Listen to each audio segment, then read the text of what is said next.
The gentlelady from Illinois is recognized for 3 minutes.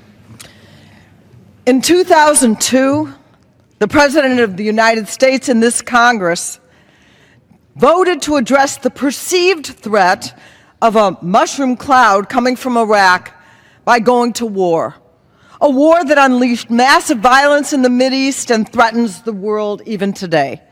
The Obama administration, faced with the actual threat of a nuclear weaponized Iran, has chosen instead the path of diplomacy, the path of peace.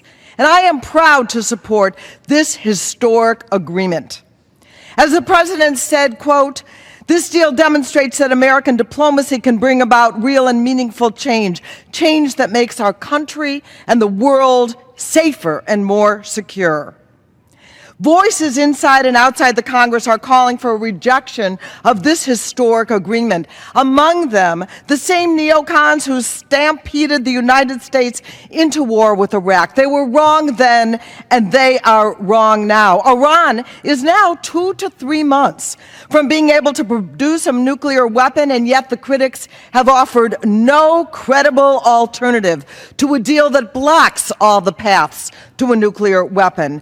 Now, we know this deal is not perfect. Iran's a bad actor. The President and all of us would have much preferred a deal that prohibits Iran from enriching any uranium forever and maintains sanctions until Iran changes its behavior, becomes a responsible member of the world community. But that deal didn't happen because it never could have happened. But this deal greatly improves the outlook for peace by blocking all of Iran's paths to a nuclear weapon. And this is carefully spelled out in the agreement itself, often in very technical language. Iran's stockpiles of rich uranium will be reduced from enough for 10 bombs to less than 1. The number of Iran's installed centrifuges is reduced by over 2/3. And far from trusting Iran, the deal demands the most robust, intrusive inspections regime ever in an international agreement. We have heard yesterday, many of us, from the ambassadors from 5 of our allies in the P5+1. These ambassadors said if the United States walks away, the deal collapses. Iran would be without any constraints to move ahead with its nuclear weapons program. All paths would be open. There would be no inspections whatsoever, no insight into Iran's activities. The ability of the United States to build meaningful international coalitions would be eroded for the foreseeable future.